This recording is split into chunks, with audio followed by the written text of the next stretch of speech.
The FAXTORY podcast show was brought to you in part by Every Motion Pictures and everyone that fell back on the New Year's resolution. Yes, this is 2025. Remember, the FAXTORY podcast show is rated a special AE for any and everyone. View discretion is advised. Remember, that is a joke. New Year, same joke.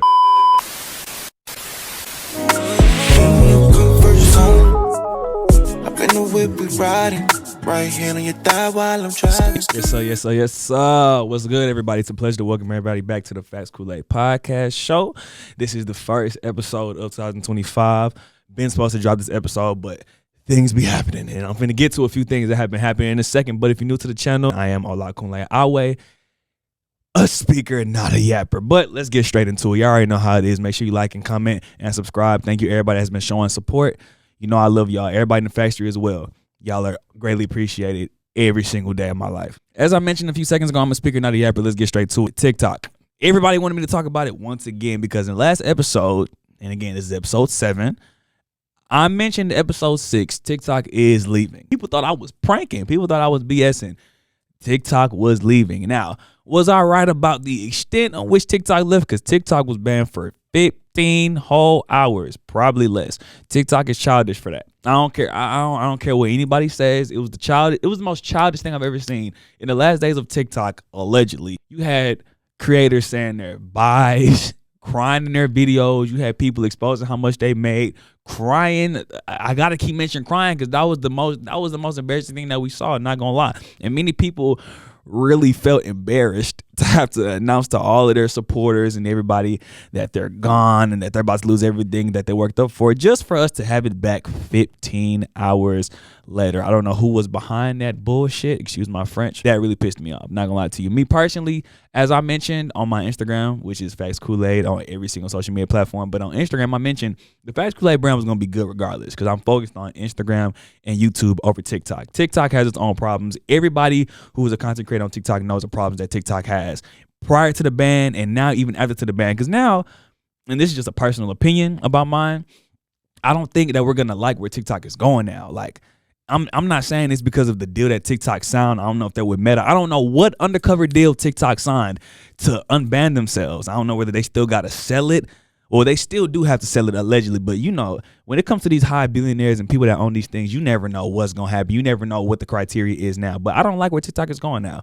During that time where TikTok was allegedly about to get banned, when we really thought it was going to be gone for good, many content creators started coming on their platforms and speaking on how TikTok changed their life. And it's like many content creators didn't used to speak money.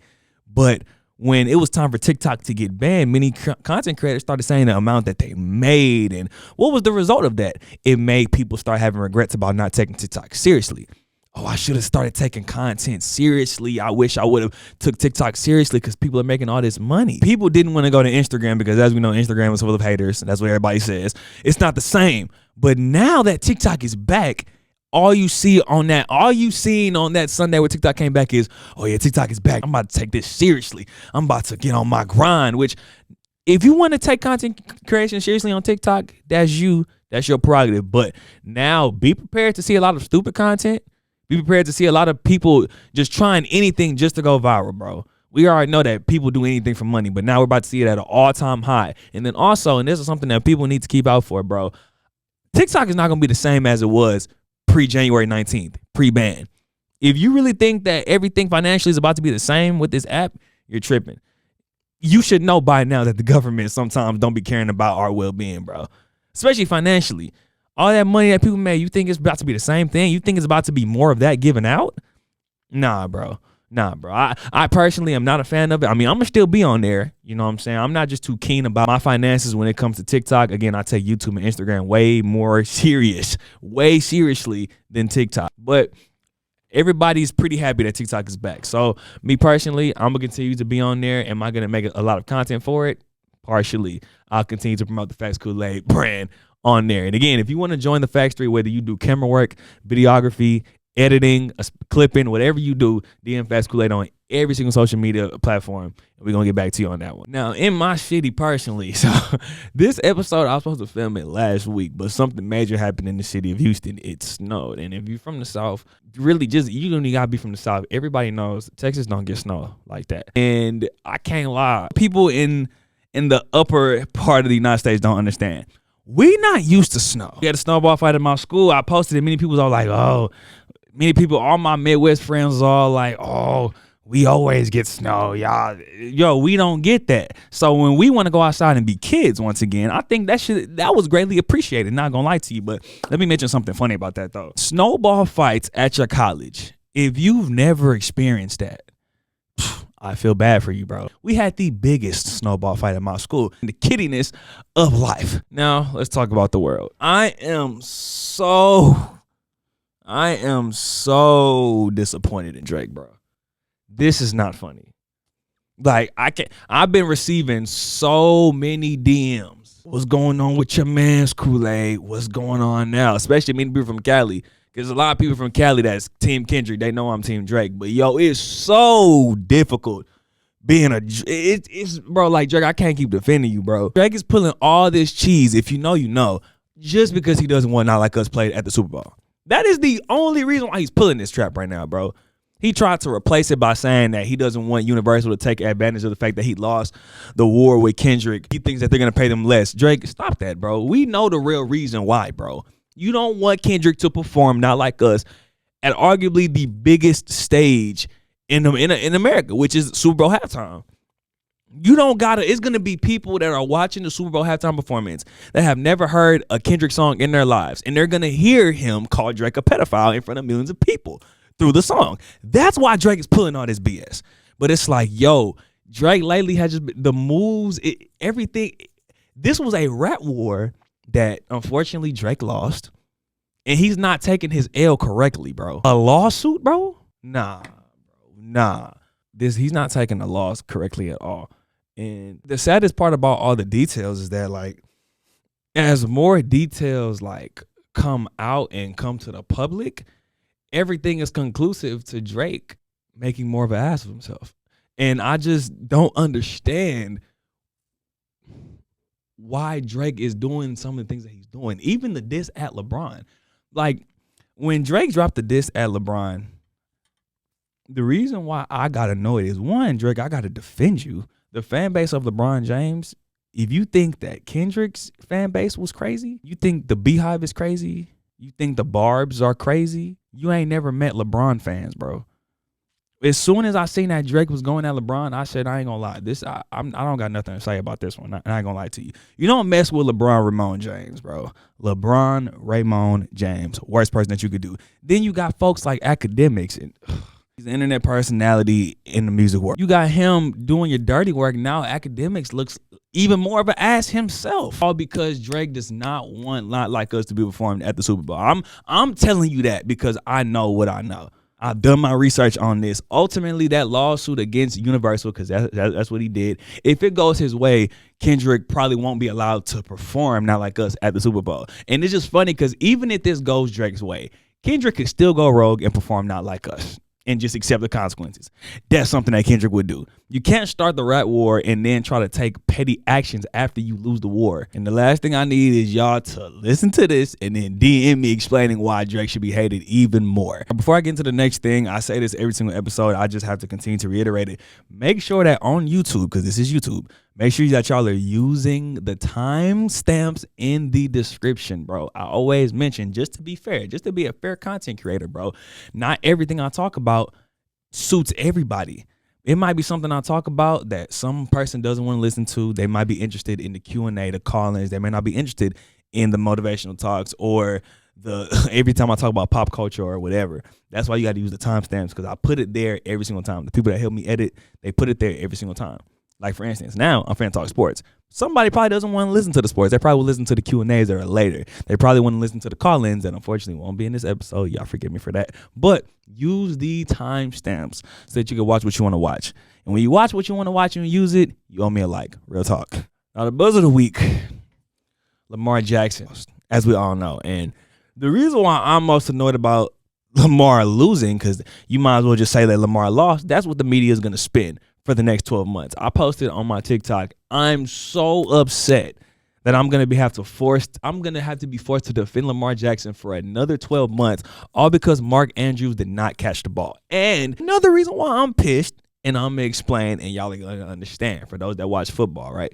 Many people keep saying, oh, well, Yeah, Mark fumbled and dropped the 2-point conversion, but Lamar had 2 turnovers in the first half. Now, just imagine this, everybody. Imagine if Mark Andrews fumbled the ball and dropped that 2-point conversion, just like he did, but in the first half, and then you switch Lamar's 2 turnovers to the second half, fourth quarter specifically. How many people will be giving the blame to Mark Andrews? Nobody. Everything would be getting blamed on Lamar. So what I'm going to do is I'm going to blame Mark Andrews a hell of a lot more than Lamar. Matter of fact, I'm going to give Lamar a pretty short amount of blame because he made up for those turnovers in the first half. But Mark Andrews fumbling the ball, going backwards, fumbling the ball, dropping the 2-point conversion. He lost them the game. Stop putting it on Lamar. Because now LeBron, oh my God, now Lamar is going to win this MVP. And people are going to say, who fucking cares? Did you win? Are you in the Super Bowl? That's what people are going to say now. And that should never be how we should take a player winning an MVP. This man is going to win this MVP in a few weeks. And people are going to literally shrug their shoulders and not care. What? We're watching greatness, bro. Can we not take this greatness for granted? 3 MVPs, bro? Like, stop that. Real talk. Let me talk about Jaden Daniels, though. And so one thing about me, and if you don't know, Jaden Daniels is the quarterback of the Washington Commanders, right? What blows my mind is the comparisons. You sportscasters, all you sports analysts on TV, on TikTok, on Instagram, the more y'all compare these young quarterbacks to the greats, that's when you tear down their legacy. Colin Cowherd, who I'm low-key a fan of, not gonna lie. I don't hate him as much as other people do. This man said this guy is Lamar Jackson and Patrick Mahomes. What was the point of making that big of a comparison now? Now he has to fill those shoes. Now people are going to come back to your video anytime Jaden Daniels struggles, and they're going to talk about how you named him. You literally said Patrick Mahomes and Lamar Jackson. What was the reason for that? Why don't we just let Jaden Daniels be the great Jaden Daniels that we see that he is, bro? Why don't we let him be that? Because I ain't going to lie. I have to wait till after this season to know how great Jaden Daniels will truly be. We seen what happened to C.J. Stroud last year. Great rookie season, then the sophomore slump. And that sophomore slump is true, ladies and gentlemen. But if Jaden Daniels can have a superb sophomore season, even if it's as good as his rookie season, then I can say things like he's going to be the next great quarterback for the next 10 years. Because that's what they're saying on ESPN. That's what they're saying on all these platforms. Jaden Daniels is the man for the next 10 years. Can we pump the brakes for a second? Let's see what he continues to do this playoff and then his sophomore season. Because now people are already going to know how he plays, just like how they figured out C.J. Stroud a little bit, even though C.J. Stroud lost all his receivers, and we understand that. I'm a big C.J. Stroud fan. But we got to wait till the sophomore year of Jaden Daniels to really know who he's really going to be for his entire career, bro. Now, let me go in depth on my prediction. I already said I feel like the Chiefs are going to three-peat. Not going to lie to you. Nothing. Ever since Lamar lost, I have no reason to think that the Chiefs are not going to win it all. But let's talk about Patrick Mahomes if the Chiefs win it all. Somebid asked me, Kool-Aid, do you think that Pat three-peats, that he's the GOAT? Yeah, not going to lie.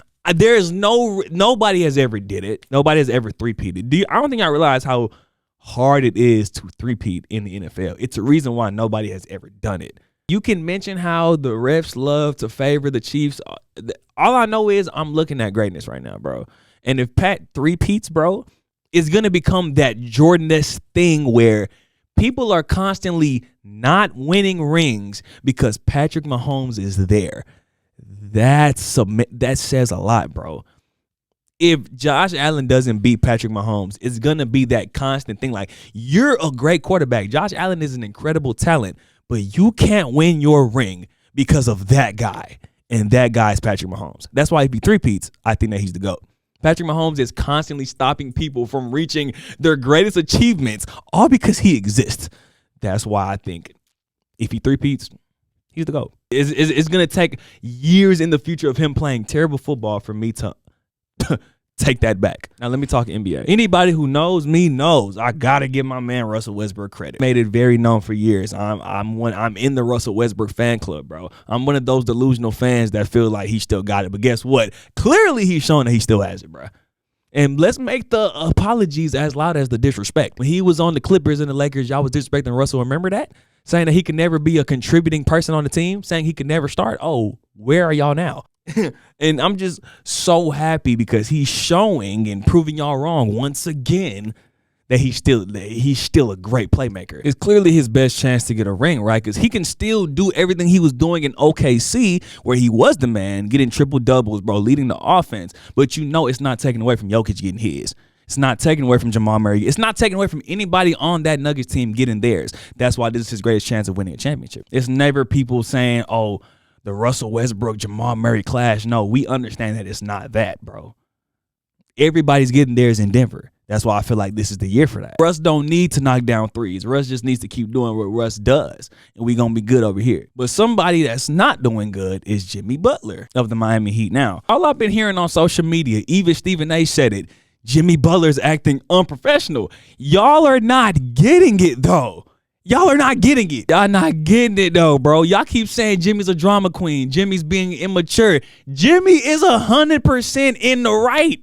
Everything he's doing, it may not be professionally right, but y'all gonna see him pretend like y'all don't understand where this man is coming from? I understand Jimmy 1,001%. In a 3-year span, Jimmy Butler went to the finals twice and took the eventual NBA champions to a Game 7 in the Eastern Conference Finals. He didn't get swept in any of those finals. If you go to the finals and you don't get swept, what that means typically is you're not that far from winning the ring. You probably have just about the right amount of pieces, but you're still missing something. It's something that you're missing. Usually your star player knows what they're missing. He took them to the finals twice. When your star player says to the GMs, we just need one more star. We just need one more piece. Give him one more star. Give him one more star, bro. It's not hard, bro. It is not hard, bro. Like, the Miami Heat made this bed. They created all of this, bro. Jimmy Butler took you to the finals twice, bro. And every time he took them to the finals, might I add, none of us thought that he was going to do it. He did it against odds. If that same player that took that team to the finals says, I just need one more star, you give him that star, bro. You give him what he needs, bro.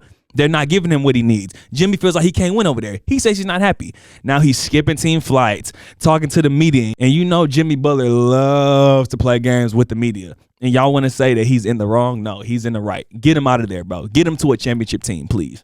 Please, bro. He truly don't realize how bad they effed up. You did not give your star what he wanted. What is the golden rule of all presidents of all sports organizations? Keep your star happy. Give him as much as you can give him. He only asked for one thing. Get me one more player. And you didn't give it to him? Jimmy Butler is not getting any younger, ladies and gentlemen. So when you see him missing flights, you see him verbally telling the media, who are the ops of athletes, he told them he's not happy. He told them he's not happy over there. And it's only going to keep getting worse until you either get him a star or get him the F out of there. Possible places where Jimmy can go. I done heard places like the Lakers, places like the Suns, places like the Rockets. Let me explain my pet peeve with all those places, though. Do you want Jimmy Butler to go to a super team? Because I'm not a fan of super teams in the NBA anymore, ladies and gentlemen. I'm going to keep that a ban. Super teams do not work, bro. Because let me tell you, you've seen the last 15 years, right? There's been many times where teams try to recreate what the Heat did in 2011. And again, this just speaks to LeBron's greatness. People saw what LeBron and Bosh and Wade did in 2011. And they said, okay, we can do the same thing in our own little variation. Nah. And just to add, KD, Steph, and Clay didn't make it any better. I guarantee you folks in the NBA just kept saying, okay, we can do the same thing. If they did it, we can do it. No, sir, bro. You can't just throw a bunch of players on one team. You can't just throw a bunch of all-stars on one team and expect to win a championship, bro. And that's been very evident over the years, bro. You think I'm lying, yo? Just to name a few, you could think of the 2013-14 Nets, 2012-13 Lakers, my personal most disappointing 2017-18 Thunder. Then my second favorite, 2021-2022 Nets. Even the recent ones, bro. 2023-24 Clippers. Even that past Lakers team, bro. You cannot throw a bunch of all-stars and past stars on the same team and think that you're about to do what LeBron James and them did. Because now look at the Suns. Look at the Suns right now, bro. Oh, KD, Bradley Beal, Devin Booker. Oh, yeah, we finna win a ring. They haven't been in the top 8 this whole time, ladies and gentlemen. That team is disgusting. I hate watching the Suns play. Now Bradley Beal's not happy. Bradley Beal wants to leave, bro. The super team era is done. You cannot just throw these stars on the team and think everything's going to go well. It's been proven that you need a squad, not a super team. You need a squad, bro. You see Denver, 1 all-star, but they got a squad. You see the Celtics, 2 all-stars. They were drafted there, but they got a squad. Even Jimmy Butler and that Heat team, bro, they drafted Bam. Jimmy Butler, 1 all-star. Bam, they drafted. They had a squad. They went to the finals. All this super team junk don't work. If you think I'm lying also, look at the 76ers, bro. Paul George, Joel Embiid, Tyrese Maxey. You see how that's working, bro. You need a squad, bro. It's more than just the star players. You need a squad. And I'm glad that in these 2020s, that's what's most evident, bro. That's for sure. I've been wanting to get that out when it came to that. But I'm so excited because I have an opportunity to talk women's sports. And if you know me in the Factory, you know I love talking women's sports because many people don't do it. I want to work for the WNBA. But I'm not even talking about the WNBA. I'm talking about women's college basketball. Just hold on for just 1 second, ladies and gentlemen. I'm not talking about the WNBA, but let me speak to the WNBA directly, my nigga. WNBA. Y'all better brace yourselves. There are some cats in women's college basketball that are going to give y'all problems. Not probably. They're going to give y'all problems. Guaranteed. Y'all are very lucky that these girls in the league can't come now. See, but that's also success by failure because when they do get there, they're going to terrorize people that's in the league right now. This is not funny. I am not exaggerating. These girls in women's college basketball. What? I've never seen anything like this, bro.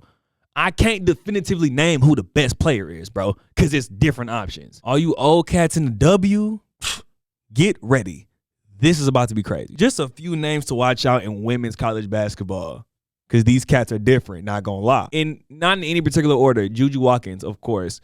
Hannah Hidalgo, Kiyomi McMiller, Michaela Williams, Olivia Miles. That's just to name a few, bro. These girls are playing. I'm seeing NBA players in female bodies in women's college basketball, not necessarily WNBA. And I'm not disrespecting people that's in the WNBA, but these girls, hold on. Hannah Hidalgo is the female Russell Westbrook just with a jumper. Juju Watkins is female Shai Gilgeous-Alexander. Kiyomi McMiller is Kyrie Irving. No question. I dare anybody to disagree with me on that one. Michaela Williams is 2000s Melo. Olivia Miles is Devin Booker. If you're watching college women's basketball, you're seeing all of this, and you're seeing that these girls are terrorizing their defenders on a regular basis, bro. Real talk. And people have already been knowing about Hannah. People have already been knowing about Olivia because they're teammates at Notre Dame. People have already been knowing about Juju. People have already been knowing about Paige. But no, I ain't going to lie to you, yo. I want to give a special shout out to Kiyomi McMiller just for a second because it is an absolute disgrace that these players, including her, cannot I ain't going to lie. Stop that whole, I hate the WNBA's rule that they can't allow one and dones. These cats in college right now, Kiyomi McMiller, Hannah Hidalgo, Juju Watkins, there's no reason why these girls need to stay in college to keep playing women's ball. It's clearly too easy for them, bro. Are you not seeing how they're terrorizing their defenders on any given night, bro? There's no reason why these girls need to still be in college and not in the W. Because that's the thing about women's college basketball that the NBA doesn't project. In women's college basketball, if you're dominating on that level, you're almost guaranteed to dominate when you get to the W. So I'm looking at all these cats like Hannah Hidalgo, Olivia, Juju, Kiyomi. I'm looking at all these players, bro. Even Michaela Williams, bro. There's no reason why these girls should have to stay in college unless it's just for NIL purposes, financial purposes. There's no reason why these people have to stay out there bored playing with defenders when they could be in the W playing on the highest level. I hate it with a passion, bro. Like that whole one and done rule needs to be erased immediately, bro. You know how in the NBA, a lot of superstars don't play fourth quarter because there's no point. There's a chance they could get injured. That's what I'm seeing with women's college basketball when these superstars have to play till they're 22 or till they graduate just so they can play at the highest level. All of these girls, Kiyomi, Olivia, Hannah, Juju, Paige, these girls been ready for the league a long time ago. Yeah, they got to waste time in college.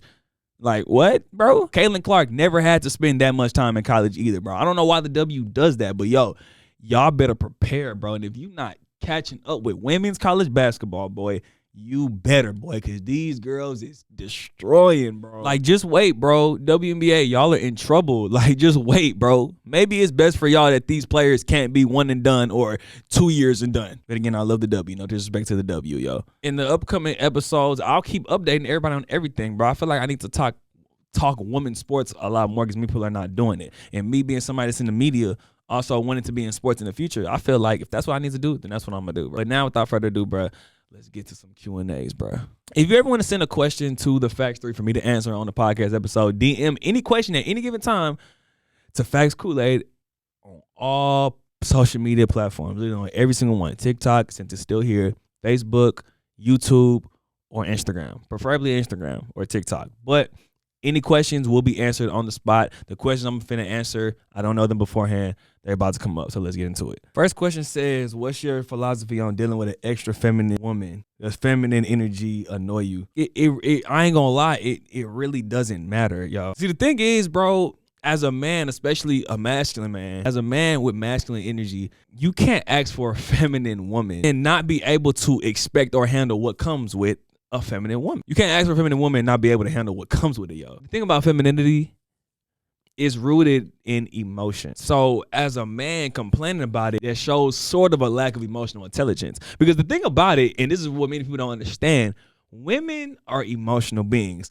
Do they want to be it though? That's what I think about. When a woman is being emotional, that doesn't necessarily mean that she wants to be, bro. You think these girls like being emotional, bro? Do you think that these girls like when they're in a state where they can't really control how they feel, they're just hurt and they're going off? Do you think that that was their true intention? No, that's just how they are. That's how they were wired. And we as men try to use logics and, reasoning to try to combat those emotions. And it's not to say that women are not logical, you know what I'm saying? But they often don't lead with logics because their emotions are so strong. But again, that's just what comes with, that's feminine energy, bro. The emotions are so strong, that's what they lead with. So I'd say how I deal with it, how I tell my partners to deal with it from time to time is girls love action. Girls love action way more than words. Doing instead of talking is what she prefers, even at her most emotional state where she's going off, she's upset, and all of that. So when you give her action, right, that's when she can let those emotions calm down, simmer down a little bit. Then when they come down, you can explain to her with the same logic. She'll be able to understand it more because that emotional barrier is not there anymore. You can reason with her, she'll be able to understand it more. I'm telling you, bro, you being able to properly use your masculinity to deal with her feminine energy is what makes you the champ, fellas. Like that's what makes you that guy, bro. But you can't be annoyed when a girl shows her feminine energy. You should want her to give that to you regardless, bro. And we sometimes don't have to understand it. And I ain't gonna lie, as men, we don't understand it at times, but we aren't women. And that's something that we tend to forget. We'd be like, oh, she's not making no sense. She doing that. That's just how she's feeling in that moment. That's her emotions. And we know you can't invalidate her feelings. You know what I'm saying? People always say, oh, your feelings are valid. If you know her feelings are valid, then you wouldn't be talking about how she's not making sense right now when she's going off on you about something. It's not the time to point fingers and say that she's tripping and all that. Rather, let her get it out. Then when she's calm and those emotions are, you know what I'm saying, they've toned down a little bit, then you explain to her. That way, you also save yourself the trouble, fellas, because when you argue with women, that makes you, oh, man, it makes you want to not deal with that anymore. You really got to be delicate when it comes to these ladies' feelings, unfortunately. It'd be annoying, but it is what it is, for real. Women appreciate it when you understand it, because, again, they don't always want to be emotional like that. Next question, what are some right questions to ask during the talking stage? Now, anybody that knows me knows I hate the idea of a talking stage. I think it's bullshit, not gonna lie to you. Excuse my French, of course. My biggest problem with the talking stage, if there would be one, y'all don't be asking the right questions, bro. Now, I'm gonna assume that this question is from a guy, right? Now, look, fellas, really listen, though. When it comes to getting to know a woman that you want to pursue, you got to know what her past men did, yo. Not gonna lie. I need to know. I need to know if you hate men right now. Like, it sounds funny. Do you hate men right now, shorty? Are you healed from what the past dudes did to you? Because if you're not, I kind of got to move around, not gonna lie to you, bro. Like, I need to know if you're healed. Please come healed if you want us to work, please. Like, shorty, your past is your past. Your traumas are your traumas. And please be honest with me about them. But at the same time, if you in that era where you hate men right now, I'm cool. We can just be cool, for real. Like, that's not a mountain I'm willing to climb, bro. Like, that's not a hill I'm willing to get on top of, bro. You know, it ain't no mountain high enough. That mountain is too high for me to climb. Seriously, I'm cool. Fellas, you gotta know what these past dudes did to the girl you trying to pursue, because you don't want to be the dude that has to deal with what the past girls did. And ladies, you cannot cement a boundary too early in a relationship or too early in the talking stage. I know I was talking to this one girl and she's gone to see this. I was only talking to this girl for a few hours. So when it was time for me to ask for her number, she sent me a long paragraph basically explaining, okay, so look, I'm not really looking for this. If you're looking for this, I don't want it. You're cool, but blase, trying to set that boundary. And I'm like, yo, I just don't want to text on Instagram because it's a better chance of me responding on iMessage. She apologized. Weeks later, now she's feeling me a little bit more. She's more comfortable. But me being sometimes stupidly petty, I bring it up. Hey, I don't know. I didn't answer your FaceTime call because a few weeks ago you said you wasn't looking for nothing. And if you're not looking for nothing, we don't got to get on FaceTime like that. See, and that's just me joking, but you never know what setting a boundary too early is going to do for you and your situationship or for you and who you talking to. What I would say is don't set a boundary at first, but let them show you who they are. Then you can create them boundaries, bro. If a dude shows you that, for instance, he's trying to touch you way too quickly, or if he's presenting a vibe that you don't like, now that he's showing you, you can set that boundary. And the person's going to have no choice but to respect it because you're setting that boundary based off of what they've given you, bro. Let them show you who they are first, then set the boundaries. That's better.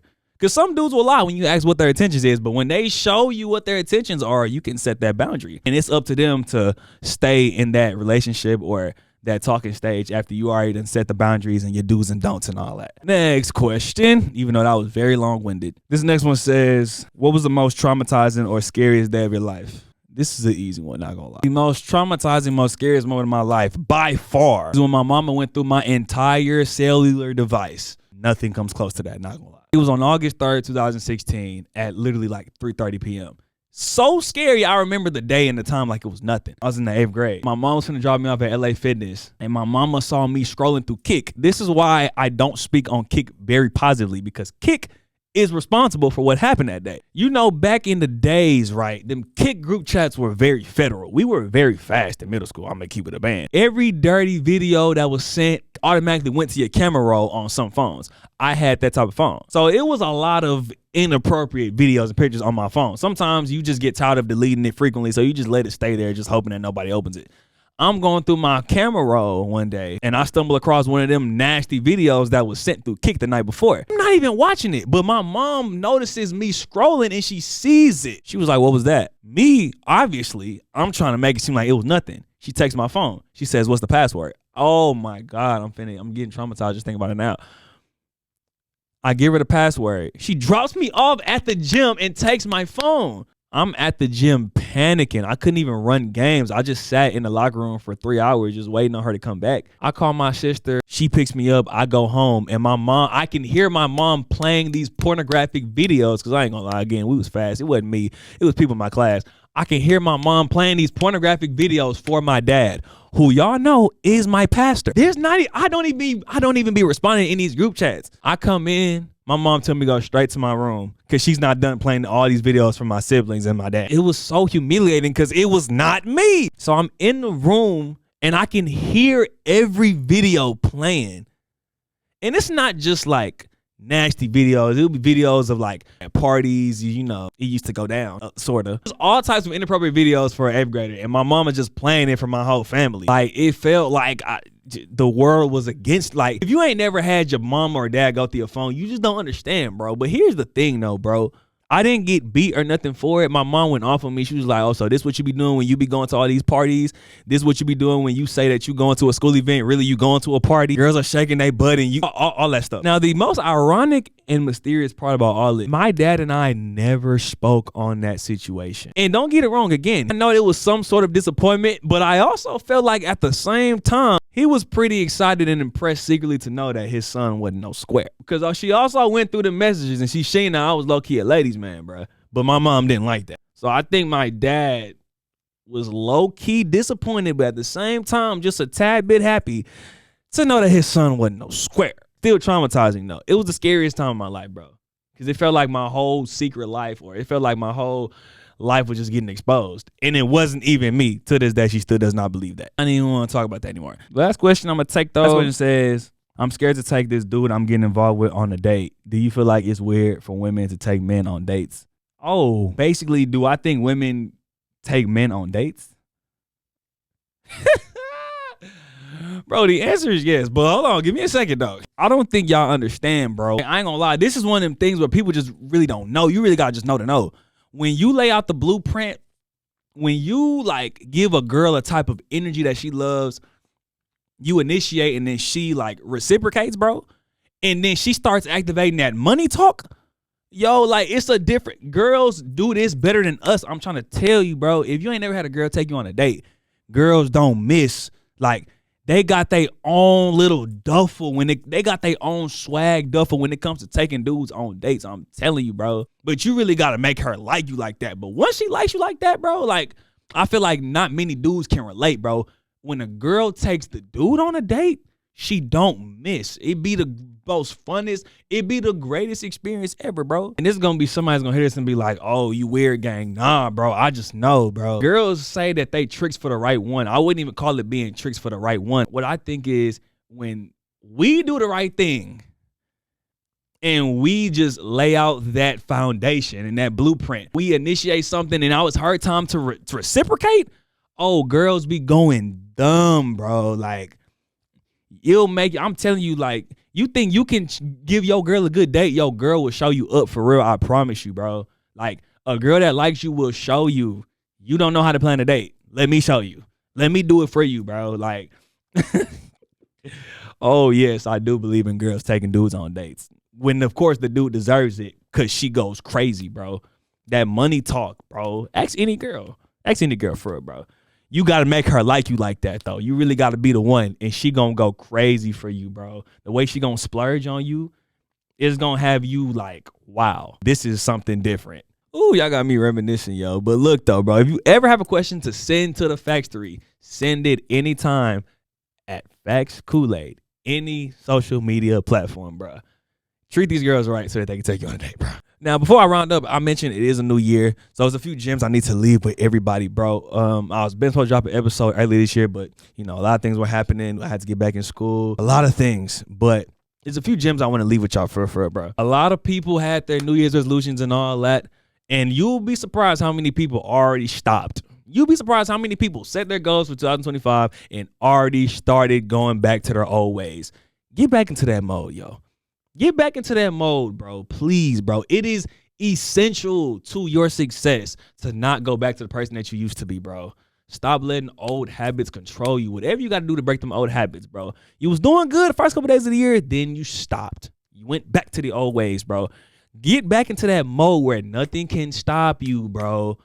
Or else, at the end of 2025, you're going to be back where you were at the end of 2024. A whole year wasted. Don't waste your potential this year, bro. Anything that you feel like you set your mind to, your heart to, bro, try to do it, bro. Don't revert back to your old ways, bro, because that's what the devil wants to do, bro. And always remember this, bro. When the devil wants you to sign a deal with him, he's not going to come as the devil because he knows that you're not going to make the deal. It's always going to look like something else. Dang, did I just cook just now, bro?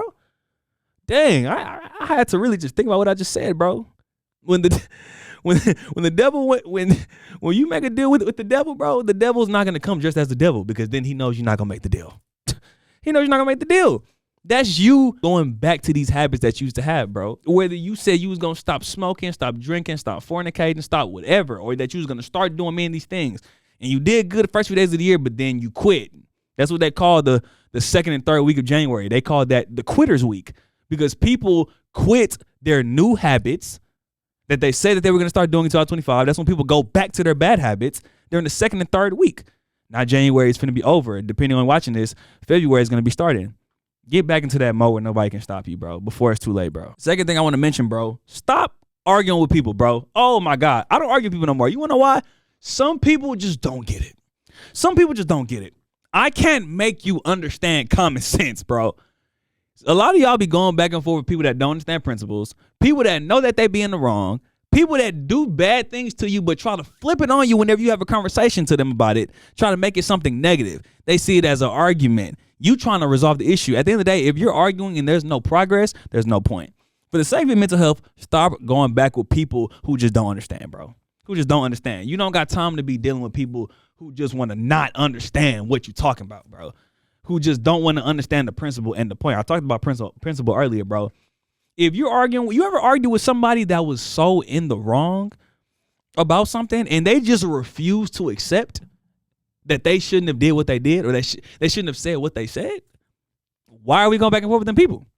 Just let it go, because you'll see in yourself, you'll find more peace when you stop arguing with people that don't deserve your time. Real talk, bro. Real talk. And lastly, to the groups, bro, because I preach about friend group power all the time.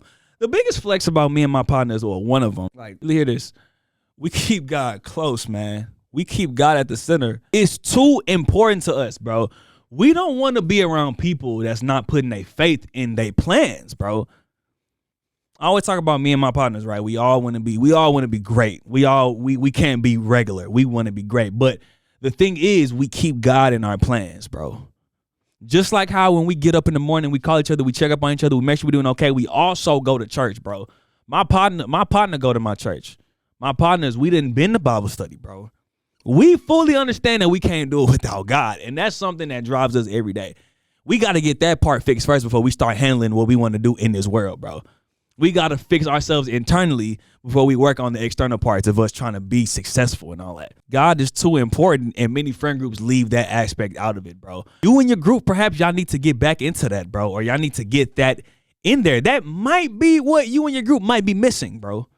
The God factor, bro, it's too important. Because, bro, think about it. If you talking about the riches and the success and the wealth, but God is not a part of your picture in any type of way, you're not praying, you're not making time for your spiritual life, you're not, like, just God sees no inclusion, then something is not right, bro. Something's not right.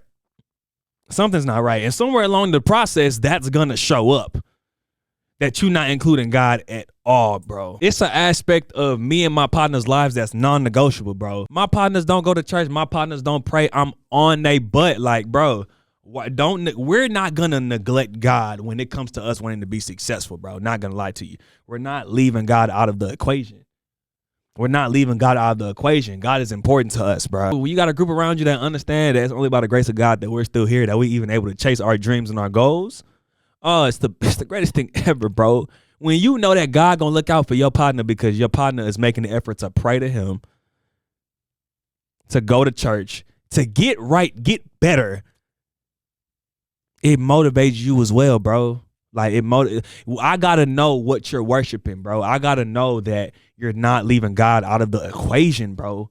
And then when you got that group that does that, bro, you know ain't nothing gonna stop y'all, bro. Because now God is authorizing it, bro. One of my favorite verses, bro, when it comes to my partners, one of my favorite Bible verses, Joshua 24:15. It basically says, if you choose to not worship the Lord, choose who you want to serve, right? If serving God, if believing in God seems undesirable to you, that's something that you don't want to rock with, that verse basically says, that's you. But as for me and my household, but I change households sometimes with my boys. As for me and my partners, as for me and my gang, oh, we gonna serve the Lord, bro. We gonna do what he needs us to do. Not gonna lie to you, bro. We don't neglect God, bro. Like, as for me and my partners, we gonna put God in it, bro. Period. We gonna serve. We gonna believe in God, bro. We're really gonna try that, bro. We understand that's only by the grace of God that we here. And in different aspects of my life, it's only by the grace of God that I'm able to come to y'all. It's by the grace of God that I'm able to help y'all. Because there's a lot of people that have been motivated by things I've said. That's only by the grace of God, ladies and gentlemen. It's very important to us. And I know sometimes on this podcast, I don't always talk 24/7 about God and everything. And, you might sometimes hear a little bit of profanity, but, bro, I take my faith very seriously, bro, and I don't play about it. So that's really, as far as this episode goes and the ending of it, that's what I want to give to everybody that's watching, bro.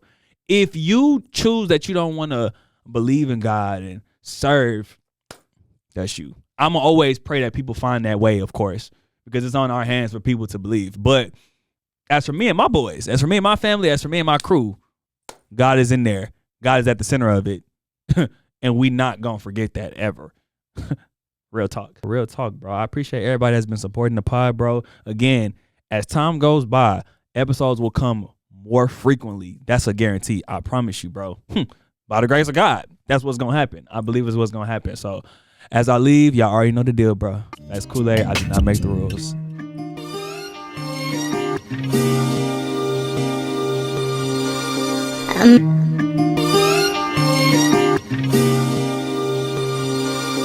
Imagine seeing